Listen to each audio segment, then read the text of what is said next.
Oh, Bentar, biar saya kirim dari sini. Nah, kirimlah. Saya Udah? kirim Oke, silakan. Wah, saya bilang. Kawan-kawan perhatikan Nedis ya, perhatikan Nedis, dia sampai membelokkan topik mengenai mana yang Rob, antara Allah atau Muhammad, antara Yesus atau Bapa gitu. Dia udah melenceng dari topik awal, yaitu apakah Robnya Islam itu meninggal atau enggak. Mantep banget, kores memang ikhwan ya. Mantep banget. Kenapa coba dia mau ganti topik? Ini gue bahas dulu sikis lo ya, Dis ya. Kenapa dia ganti topik, ikhwan? Karena Edis sudah mengakui 2 poin yang nggak pernah dibawakan kawan-kawan Kristen gitu. Pertama, suami orang-orang Kristen itu rob untuk wanita-wanita Kristen. Yang kedua, Yesus punya rob. Yang kedua, selamat datang di kebenaran. Dia mau ganti topik. Nah, karena Kores adalah hakim yang adil di akhir zaman 2024, gua ikutin mau lu, Dis. Gua ikutin. Mari kita bahas mana yang rob ya. Intinya, yang premis yang mesti kita berdiri di sini adalah Yesus punya rob, Muhammad juga punya rob. Ya kalau gitu dua-duanya sama-sama ciptaan. Ngapain lagi orang-orang Kristen menyembah ciptaan? Dar, selamat datang di kebenaran, my bre. Ngapain dia nyembah ciptaan? Edisi enggak, dia nyembah Bapak dia. Yesusnya nggak disembah sama dia. Nah, lalu kemudian soal apa namanya? Soal Allah mengikuti apa yang diinginkan Nabi Muhammad. Kenapa lu nggak bawakan juga ketika Allah menegur Nabi ketika salah? Kan ada hadisnya banyak itu tumpah-tumpah. Kok disembunyikan? Ya, kenapa disembunyikan gitu loh? Nah sekarang kalau misalnya lu mau balik juga, ketika Yesus membangkitkan orang mati, dia minta ke Bapak, Bapak nurutin, itu jatuhnya apa? Apakah Bapak menyembah Yesus? Ketika Paulus membangkitkan orang mati, apakah Yesus dan Bapak menyembah Paulus? Mau dibawa ke sana? Yang namanya orang pilihan, my bre, pasti dikasihi dan juga selalu dikabulkan apa yang dia minta gitu loh. Posisinya yang berbeda apa? Yesus itu kalau salah nggak pernah mau ngaku, gitu loh. Yesus kalau salah nggak pernah mau ngaku dia. Contoh misalnya, my bre, ketika dia membuat rugi peternak babi 2000 ekor, udah diganti belum? Ada nggak Bapak minta pertanggungjawabannya? Dibiarin kan anaknya, ya nggak? Ketika Yesus mengobrak-ngabrik dagangan dari pedagang-pedagang di Bait Allah, ada nggak Yesus ganti rugi sebelum ke langit? Ada nggak? Nggak ada kan? Apakah bapaknya ini minta ganti rugi? Apakah bapaknya ini menenangkan Israel? Ada nggak? Nggak ada kan? Iya. Artinya Yesus ini bukanlah orang pilihan. Yesus ini hanyalah makhluk biasa, manusia biasa yang punya emosi, dan emosinya membuat rugi masyarakat sekitar. Gitu, bre. Dan Yesus ini pun mau dirobkan oleh Bapa, nggak bisa gitu loh. Buat apa dirobkan ini Yesus buat oleh Bapa? Karena Bapa yang menciptakan gitu loh.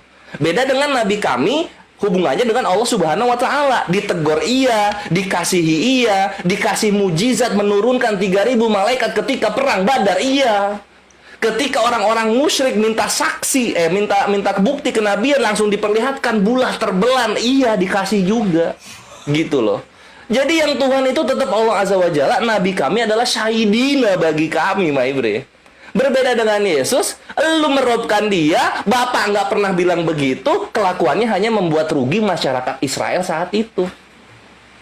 2.000 babi, bre. 2.000 babi jatuh ke laut, nggak ada yang ganti itu. Babi sekarang berapa satu ekor? 8 juta ya. 8 juta kali 2.000 berapa? 1,6 miliar. Yesus ke langit setidaknya dia punya hutang 1,6 miliar kepada pedagang babi di Israel. Ya nggak? Diganti nggak? Yang kayak gini mau jadi rob yang kayak gini? Hah? Aduh, belum itu aja, Dis. Belum itu aja, Dis. Ada lagi, Dis. Ada lagi, Dis. Yesus juru selamat. Makanya dia layak dirobkan. Gua tanya, ketika orang Kristen berbuat dosa kemudian mati belum bertobat, itu orang Kristen di neraka. Ini juru selamat bisa nggak seperti Nabi kami menyelamatkan orang beriman dari neraka? Bisa nggak dia? Bisa nggak? Gimana? Nggak bisa. Cuma di dunia. Jangan ngomong juru selamat kalau gitu. Jangan ngomong juru selamat gitu. Nggak perlu dituhankan Nabi kami Muhammad SAW bisa mengangkat orang yang masuk neraka yang beriman, dimasukkan ke dalam surga atas izin Allah Azza wa Jalla. Yang terakhir, Des, nih, membangkitkan orang mati nih, gua keprek lagi nih. Ini Israel dijajah Roma. Yesus datang, Mesias, bangkitin orang mati. Ketika dia bangkitin orang mati, Israelnya selamat nggak dari penjajahan? Gimana? Nggak ada. Sama aja. Terus ngapain bangkitin orang mati? Mukjizat itu harus nyambung dengan kebutuhan dari warga setempatnya. Kalau nggak nyambung buat apa? Buat apa? Bermujizat buat apa jadi rob? Gitu, my friend. Des, mantep banget malam ini, Des. Sepertinya Muslim terbalaskan segalanya. Kita lanjutkan ya. Baik, kita lanjutkan. Baik. Terima dulu waktunya, Kalvin. Ya, lagi-lagi ya, ada sebuah pernyataan yang berulang-ulang ya. Inilah akibat dari tidak tahu definisi apa itu merobkan, apa itu menuhankan. Dia bilang begini sama saya, oh kalau Yesus tidak menuhankan Yesus, dia menuhankan Bapa. Makanya saya bilang berkali-kali, di dalam kepala kalian itu menuhankan tuh apa sih? Apa sih menuhankan di dalam kepala kalian tuh apa? Coba nanti itu kau jelaskan dulu ya, Kores ya. Karena begini loh. Yang namanya menuhankan itu artinya menjadikan sesuatu yang dituhankan itu sebagai otoritas dalam dirinya, dalam hidupnya. Gitu loh. Makanya di dalam Quran tuh begini. Pernahkah kamu melihat orang-orang yang menuhankan hawa nafsunya? Di dalam Bible juga ada kata begini. Tuhan mereka adalah perut mereka. Ada itu. Makanya menuhankan tuh apa sih? Apakah menuhankan itu adalah menganggap bahwa dia itu sang pencipta? Bukan begitu. Itu bukan definisi menuhankan. Kalau definisi menuhankan adalah menganggapnya dia sang pencipta, maka pernyataan Quran itu ketika mengatakan mereka menuhankan hawa nafsunya, artinya mereka menganggap hawa nafsu itu sang pencipta. Bukan gitu. Bible pun ketika mengatakan Tuhan mereka adalah perut mereka, apakah itu berarti pencipta mereka adalah perut mereka? Bukan. Menuhankan itu artinya menuankan. Menuankan. Sama itu. Menjadikan dirimu hamba baginya. Membuat dirimu tahluk mengikuti apapun yang dia perintahkan. Itu menuhankan. Dan orang Kristen wajib hukumnya menuhankan Yesus. Karena itu kehendak Bapa di sorga. Bagaimana menuhankan Yesus? Harus menuhankan Roh Kudus juga. Jadi ketika Anda menjadikan Roh Kudus di dalam hidup Anda itu menjadi Tuhan, menjadi Tuhan, sebenarnya di detik yang sama Anda telah menjadikan Yesus sebagai Tuhan, dan menjadikan Bapa sebagai Tuhan atau Tuhan. Sama itu. Itu bukan kemusyrikan, justru itu adalah satu pengertian yang benar. Nah sekarang masalahnya kalian gak sadar kalau kalian menuhankan Muhammad. Apa bukti bahwa kalian menuhankan Muhammad? Kalian menjadikan Muhammad itu sebagai otoritas tertinggi dalam hidup kalian. Apapun yang Muhammad katakan kalian harus ikut. Muhammad bilang masuk kau kamar mandi pakai kaki kiri, pakai kaki kanan, keluar pakai kaki ini. Kan hidup kalian itu sudah dikendalikan oleh Muhammad sebenarnya. Tapi kalian gak sadar-sadar gitu loh. Pergi kau ke Arab, ciumin di sana batu itu, berangkat kalian ke Arab. Makanya saya punya gambar yang bagus sekali tentang seorang Muslim di hadapan Muhammad. Nih, gambar seorang Muslim di hadapan Muhammad tuh seperti ini. Nih, seperti ini. Inilah gambar seorang Muslim di hadapan Muhammad nih. Tangan Muhammad dari dalam kubur mengendalikan seorang Muslim yang ada di dunia ini. Makanya Muhammad itu pengendali seorang Muslim. Makanya Calvin di dalam surat Al-Jathiyah, lihat sini Calvin. Di dalam surat Al-Jathiyah itu ada kata-kata begini. Mereka menjadikan hawa nafsunya sebagai Tuhan. Karena apa? Kok bisa dibilang begitu? Karena hidup mereka itu dikendalikan hawa nafsu mereka. Hawa nafsu mereka mengontrol diri mereka. Mereka menjadi hamba hawa nafsunya itu. Nah, seorang Muslim itu hidupnya di hadapan Muhammad seperti itu. Mereka dikendalikan oleh Muhammad. Mereka hidup sesuai dengan keinginan Muhammad. Makanya saya bilang, Rob kalian itu Muhammad. Ilah kalian itu Muhammad. Nah, sekarang kembali ke tema dasar tadi yang kamu bilang. Lalu Robnya siapa yang mayat? Rashid atau Ibas sudah mengakui bahwa Robnya orang Islam. Sudah diakui loh oleh Rashid. Sekarang Calvin, cobalah kau jujur dulu. Pernyataan dari Ibas atau Rashid itu bagaimana? Kau tadi sudah bilang itu kejebak dengan omonganmu. Nggak kejebak, dia jujur. Dia jujur kok. Dia bilang bahwasanya Muhammad itu Rob. Saya tahu bahwa Muhammad itu bukan Allah, tahu saya. Tapi Rob kalian yang Muhammad itu adalah orang mati. Kalian merobkan orang mati. Kemudian kamu tadi membahas bagaimana tentang Yesus yang ini masalah babi-babi yang terjun. Kores. Sekarang saya tanya sama kamu, itu Tuhanmu bikin tsunami di Aceh udah ganti rugi dia? Udah diganti rugi berapa yang rusak di Aceh itu? Bagaimana mungkin kau meminta ganti rugi terhadap dia yang punya apapun yang ada di langit dan di bumi? Aduh, ada-ada saja kau ini. Sembarangan kau minta ganti rugi sama Tuhanmu yang bikin Aceh, tsunami Aceh.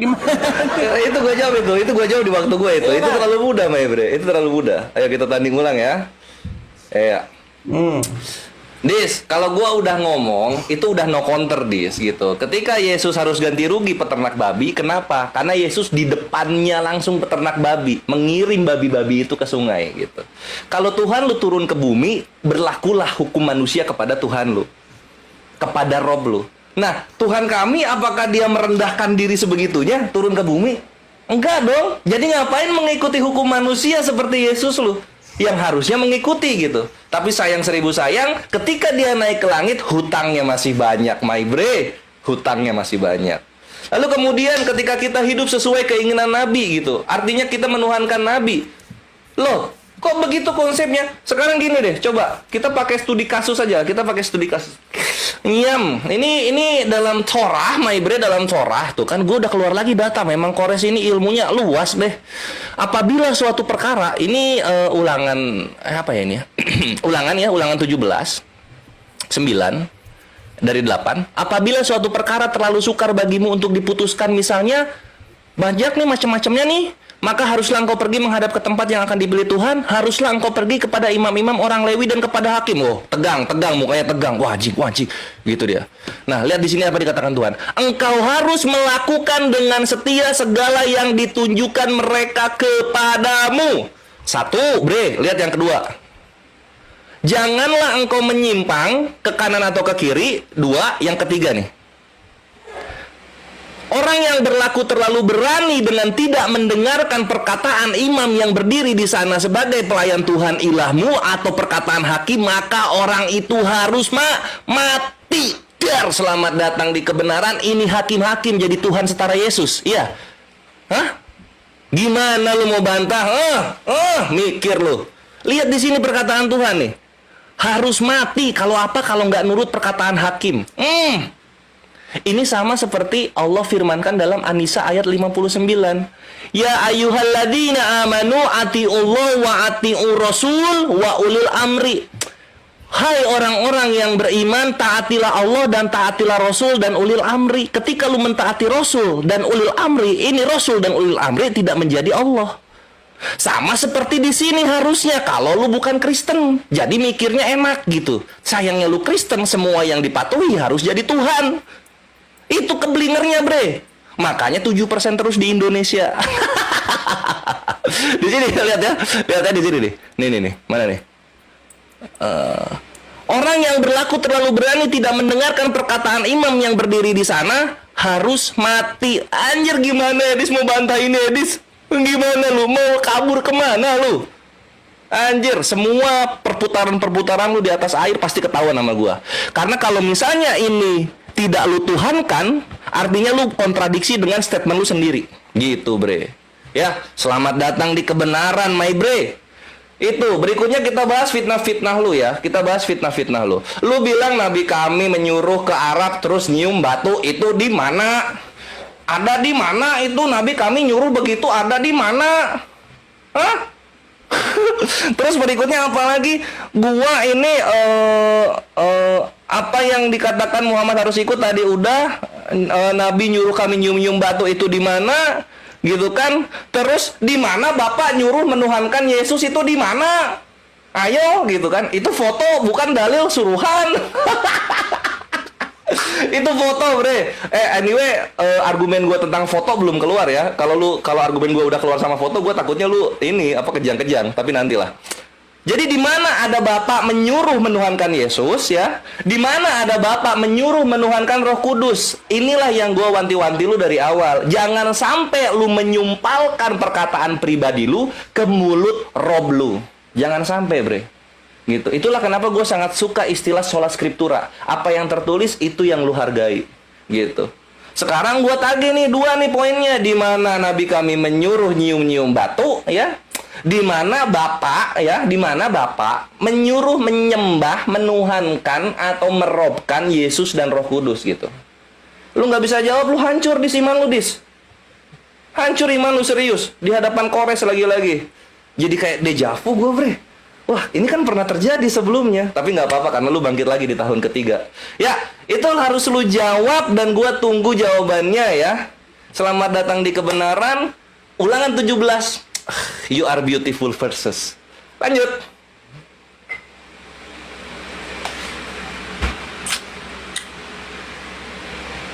Waduh, terdiam dia kawan-kawan. Di waktu lu, Baik, berbicara kita udah jawab boleh, ya. udah boleh.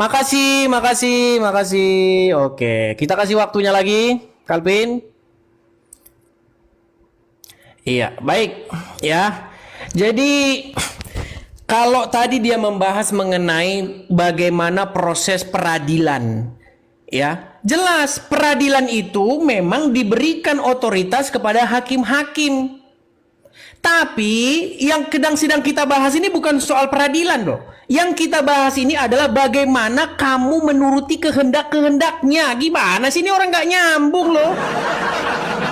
Peradilan itu adalah bagaimana ada satu orang berperkara, ada perkara, kemudian hakim-hakim yang ditunjuk oleh mahkamah, oleh Tuhan dalam bentuk mahkamah, semua pengadilan harus menuruti putusan-putusan hakim. Yang saya bahas bukan soal peradilan, yang saya bahas bagaimana seorang muslim harus menuruti keinginannya Muhammad. Ini nggak nyambung ini si Kores ini. Coba tunjuk sama saya dalam Bible itu bahwa hakim kalau ngomong harus dituruti oleh orang-orang. Ada nggak hakim bilang, serahkan istrimu kepadaku? Dipatuhi nggak? Dipatuhi nggak? Ya nggak dipatuhi. Itu perkara peradilan. Tapi seorang Muhammad tertulis di dalam surat Al-Ahzab ayat 36. Jikalau Allah dan Rasulnya sudah menetapkan satu ketetapan, maka tidak ada pilihan bagi seorang muslim laki-laki maupun muslim perempuan tentang urusan mereka. Ayo kamu, meninggal nggak kowe? Itu latar belakangnya adalah perkara Zainab. Zainab dilamar oleh Muhammad supaya jadi istri anak angkatnya. Lalu Zainab menolak. Saya nggak mau menikah dengan anak angkatmu. Dia kan dari kalangan budak, sedangkan saya dari kasta yang tinggi. Lalu turunlah ayat itu. Jikalau Allah dan Rasulnya sudah menetapkan satu ketetapan, maka tidak ada pilihan bagi orang muslim tentang urusan mereka. Nggak punya pilihan. Kok bandingin sama hakim soal peradilan? Kau nggak nyambung. Makanya saya bilang kurang-kurangin benturin kepala ke ubin. Sekarang saya tanya, muslim, masuk kau kamar mandi pakai kaki kiri, keluar kau pakai kaki kanan. Apa itu soal peradilan? Itu soal bagaimana umat muslim dikontrol oleh mayatnya Muhammad di kuburan. Sampai masuk kamar mandi pun harus diatur. Terus kau bilang, di mana ada umat muslim disuruh nyiumin batu? Justru umat muslim melakukan apa yang Muhammad lakukan. Sebegitu mengkultuskannya kalian, Calvin. Sampai apapun yang Muhammad ini kalian ikut-ikutin. Muhammad jenggotnya panjang, ikut jenggotnya panjang. Muhammad celananya cingkrang, ikut cingkrang. Muhammad bercalak, ikut bercalak. Ini masalah bagaimana Muhammad telah menjadi dewa di tengah-tengah kalian. Kalian dewakan. Gimana sih si Calvin ini? Terus pertanyaanmu, di mana Bapak menginginkan bahwa semua manusia itu beribadah kepada Yesus? Nih, di dalam Yeremia ini bukan perintah lagi. Ini apa yang akan terjadi, bahkan dinubuatkan tentang apa yang akan terjadi. Yeremia 30, kita mulai dari yang ke-7. Ya, kita mulai dari yang ke-5. Sungguh, beginilah firman Tuhan. telah kami dengar jerit kegentaran, kedahsyatan, dan tidak ada damai. Cobalah tanyakan. Yeremia 30, kita mulai 9 ya. Kita langsung dari 7 ya. Hai alangkah hebatnya hari itu, tidak ada taranya. Itulah waktu kesusahan bagi Yakub, tetapi ia akan diselamatkan daripadanya. Maka pada hari itu, demikianlah firman Tuhan semesta alam, aku akan mematahkan kuk dari tengkuk mereka dan memutuskan tali-tali pengikat mereka, dan mereka tidak akan mengabdi lagi kepada orang-orang asing. Nih, kata mengabdi ini avodah ini. Kata mengabdi ini bahasanya yang sering kalian pakai ini, ibadah ini.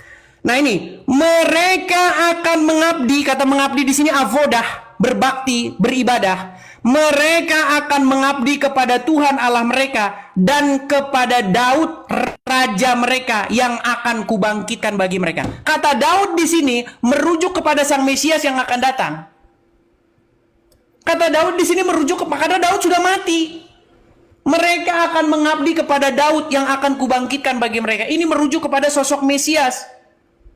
Yesus yang akan datang, mereka akan beribadah kepada mereka. Jadi keinginan Bapa itu bukan cuma keinginan, bahkan mereka akan mengabdi, berapodah kepada Yesus. Masalahnya kau mengabdi beribadah aja kau nggak tahu. Kau pikir berapodah itu tunggang tungging macam kau. Silakan lanjut.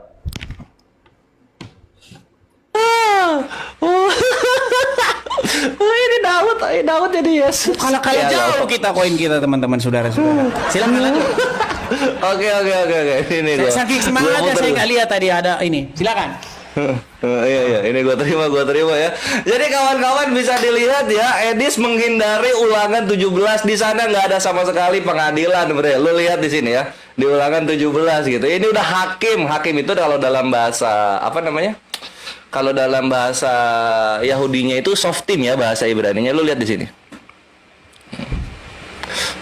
Apabila suatu perkara terlalu sukar bagimu, ini tentang perkara, bre. Perkara itu apa aja, ya. Jadi lu jangan bilang ini pengadilan, apalah yang lu mau gitu. Lu perhatikan di sini. Itulah kenapa nanti dibilangnya apa di sini? Engkau harus melakukan dengan setia segala yang ditunjukkan. Kalau lu misalnya cebok atau boker harus pakai sekop, seperti di ulangan 23:13 harus pakai sekop. Itu gue bukan ngehujat, bre, anjir, serius ada itu. Lu kalau boker pakai sekop lu. Nih, tuh ulangan 23:13. Di antara perlengkapanmu haruslah ada sekop kecil, dan apabila engkau jongkok ada hajat haruslah engkau menggali lubang gitu. Jadi kalau hakim lu udah bilang pakai sekop boker. Hakim lu bilang lu masuk kamar mandi loncat dua kaki lu loncat gitu. Itu yang dibilang di sini. Nggak ada ini pengadilan, nggak usah lalu lari-lari ya. Elah. Terlalu mudah untuk ngebantai yang seperti ini gitu loh. Dan lu bilang nabi kami sudah meninggal. Emang Tuhan lu udah bangkit? Siapa sejarawan yang sepakat kalau Yesus itu udah bangkit? Siapa? Semua 4 sejarawan abad-abad pertama dan kedua, mereka sepakat Yesus mati, dan mereka tidak sepakat kalau ada dibilang Yesus bangkit. Tunjukin satu, gue cium tangan lo. Ya.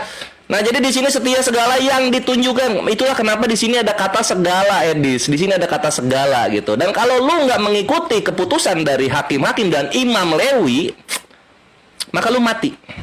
Mana tadi matinya? Ini. Maka orang itu harus mati, ya. Orang itu harus mati gitu. Nah, ini kalau misalnya gua timpain lagi, lu babak belur, Edis. Babak belur lu, serius. Ada banyak yang setara sama Yesus ternyata gitu loh. Nah, kita buka Roma 13 nih. Hayya. Anjir. Tiap-tiap orang harus takluk kepada pemerintah yang di atasnya. Anjir, mau kabur kemana lu? Sebab tidak ada pemerintah yang tidak berasal dari Allah. Lu mau bilang kalau misalnya nanti pemerintah bilang orang Kristen harus salto ketika ibadah, ya kita akan menolak dong. Tunggu dulu, ini Paulus yang diberkati sebab tidak ada pemerintah yang tidak berasal dari Allah.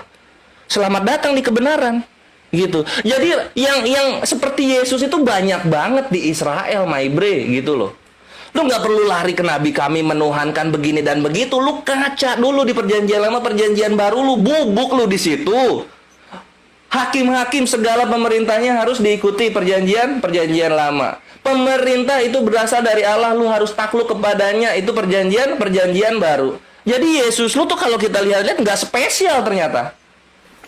Nggak ada spesial-spesialnya. Itulah kenapa di Al-Baqarah ayat 25 ketika Allah mengisahkan Nabi Ibrahim alaihissalam, di sana Allah berfirman, sesungguhnya berhala-berhala yang kamu sembah selain Allah hanyalah untuk menciptakan perasaan kasih. Dar, selamat datang di kebenaran. Jadi kalau ada Tuhan turun ke bumi ngajarin kasih doang dalam Islam itu berhala, ausan berhala. Gitu, Bre. Dis, ayo Dis. Kamu sudah tidak menyembah Yesus, kamu hanya menyembah Bapak. Selangkah lagi lu bisa, Dis. Semangat, Bre. Gampang banget bubukinnya, Dis, buset dah. Terus apalagi yang belum gua bubukin ya? Yesus sudah mengakui robnya wanita-wanita Kristen. Yesus mengakui Edis juga mengakui Yesus itu punya roh. Sebenarnya udah bubuk dari pertengahan dialog sih Ikhwan Edis ini. Gitu loh. Nggak ada lagi yang bisa dia counter dari gua gitu. Bahkan soal babi juga nggak diganti rugi. Bawa-bawa tsunami nggak nyambung. Kenapa? Karena Allah tidak turun ke bumi seperti Yesus. Kan gitu ya.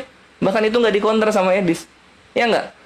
Jadi udahlah Dis, akui aja Dis, Tuhan lu banyak, rob itu runtuh, karena itu malah ngejedotin iman lu sendiri. Jadi kurang-kurangin beribadah di rumah toko karena ventilasinya jelek sehingga pengap, merusak oksigen di otak. Dan selamat datang di kebenaran, Mbak Ibre. Lu mau bahas apa lagi nih? Perkara rob lu udah bubuk karena lu udah mengakui Yesus punya rob, suami Kristen itu rob untuk wanita-wanita Kristen gitu. Dan Nabi kami tidak tersentuh sama sekali sama lu. Nabi kami tetap suci dan mulia dan agung gitu. Nggak tersentuh, Bre. Gimana ya? Apa bagusnya diterusin aja atau gimana nih? Lu udah kalah, Bre. Lu udah mengakui statement-statement gua. Baik, habis. Nampaknya si Kalvin sudah mulai lemas, saudara-saudara. Bang Aman, makasih Bang Aman ya. Nampaknya si Kalvin sudah mulai mau pensiun nih. Iya, kita hajar lagi dia teman-teman, mau lari dia mau kabur. Masih emosi. Oh iya. Baik. Ya, jadi lupa tadi kita mau tanggapi dari mana. Jadi pancingan gue berhasil, Ikhwan. Dia semakin emosi dan ngamuk. Gimana ini kalau saya ingin ngomong menambah durasi. Sama dia dibisukan, Pak. Kita kasih ya keras-keras ya. Apakah udah cocok buat parade patung ya? Ini gimana? Dibisukan sama dia ternyata. Oh, dia ngomong terus dibisukan. Berarti kita ngomong sama dia dibisukan ini. Memang liciknya mereka. Enggak, ulang. Sorry, Bre. Ketahuan. Berarti saya ngomong dibisukan ya? Berarti saya ngomong dibisukan. Enggak dibisukan, lu masuk di YouTube gua, lu masuk. Gua lagi ngobrol sama YouTube gua. Aduh. Baik. Terus gimana nih? Kita ulang lagi atau gimana? Waktunya? Ya nggak apa-apa lah, saya lanjutin aja lah. Oh ya wes lah. Baik. Jadi begini ya. Tadi sudah saya bilang berkali-kali, apa sih pengertian merobkan, mengabdi? Bible itu tidak pernah loh ada narasi larangan mengabdi kepada manusia, mengabdi kepada pemerintah, nggak pernah ada larangan. Bahkan kata avodah itu pertama kali muncul ketika Tuhan menjadikan manusia, Adam dan Hawa, lalu mereka ditaruh ke taman, sebuah taman Eden untuk mengusahakan. Nah, kata mengusahakan itu ya dalam bahasa Ibrani-nya itu avodah, berbakti, beribadah, bekerja. Bible itu melarang orang bekerja, mengabdi, beribadah kepada berhala-berhala, patung-patung tuangan, kepada allah-allah asing. Itu yang dilarang Bible. Jangan ada padamu Allah lain, ilah lain, otoritas lain di hadapanku. Jadi nggak boleh ada otoritas yang lain. Nah, negara itu otoritas dari Bapa di sorga. Makanya negara tidak ada satu pemerintahan yang tidak ada campur tangan Tuhan di dalamnya. Karena kalau tidak ada campur tangan Tuhan, negara itu akan runtuh, akan tumbang, akan hancur. Makanya di dalam Bible diperintahkan setiap manusia harus tunduk kepada pemerintah di atasnya. Karena pemerintahan itu memang datang dari Bapa di sorga. Yang dilarang oleh Bible itu otoritas lain. Jangan ada padamu ilah lain, otoritas lain di hadapanku. Nggak boleh.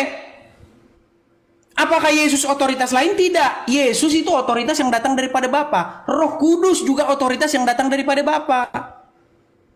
Gitu loh. Makanya pahami Bible dengan benar. Nah sekarang masalahnya Muhammad dan Allah itu adalah ilah-ilah lain. Makanya kalian ketika menjadikan Muhammad atau Allah sebagai otoritas, sebagai ilah, kalian itu sudah menjadikan otoritas lain selain daripada Allah, Abraham, Ishak dan Yakub. Buktinya apa? Ini akhirnya kau jadi begini. Batu kalian cium-ciumi. Coba. Gimana kau itu? Kau pergi ke Arab, nabung puluhan juta untuk mencium-cium batu, lempar-lempar batu, cium-cium batu. Dikerjain sama orang Arab. Gimana? Percaya kalau cium batu nanti surga abad, dosanya dihapus. Kau nanti mau mengutip apa namanya? Yesaya, lihat, aku telah membuat mulutmu ini apa namanya tahir. Aku telah menempelkan itu ini. Kok mau nggak nyambung, itu penglihatan. Ini batu beneran loh, batu beneran dikultuskan. Nah, terus kamu bilang mengenai anu tadi. Oh ya, lupa saya mau nanggapi tadi. Ini saya tambahin dikit ya, karena tadi kepotong loh. Gini. Tadi kamu bilang masalah sekop, ya. Karena memang di dalam perkemahan itu mereka kan berkemah di padang gurun dalam perjalanan mereka ke Israel. Mereka memang harus dibawakan sekop. Sekop kalau mereka mau boker, mereka itu harus nggali dulu. Karena nggak ada WC, orang mereka aja di padang gurun. Mereka itu di padang gurun, berkemah di padang gurun dalam perjalanan ke Israel. Makanya kalau mereka mau boker, mereka itu harus digali. Itu bukan ketetapan Musa, itu ketetapan Tuhan langsung. Makasih Bang Aman, makasih Bang Aman. Nah jadi gini, ini sedikit saya tambahin lagi ya 1 menit karena tadi kepotong. Ya oke? Nah gini, sekarang begini. Yang kamu bahas tadi Calvin, itu mengenai perkara kalau ada perselisihan. Jikalau ada perselisihan, ya maka mereka itu harus datang kepada Musa untuk mencari keputusan. Nah lalu dikatakan, jikalau ada perkara yang terlalu sulit. Nah perkara yang terlalu sulit itu mengenai perkara. Ada perkara gitu loh. Nah sementara Muhammad di dalam agama Islam itu bukan ada perkara masalah hukum. Masalah orang itu harus nurutin keinginannya Muhammad. Buktinya apa? Buktinya Zainab itu tadinya nggak mau, dia nikah sama Zaid itu nggak mau. Lalu Muhammad bilang, kalau Allah dan Rasulnya menetapkan ketetapan, maka tidak ada pilihan bagi Muslim itu selain tentang urusan mereka. Nah, masalahnya begini Calvin. Muhammad yang berinisiasi menikahkan Zainab kepada Zaid, ujung-ujungnya Zainab jadi istrinya Muhammad. Akal bulus. Akal bulus. Ini bukan urusan perkara, ini mengenai urusan syahwat. Syahwatnya aduh. Nanti saya ngomong penistaan. Silakan.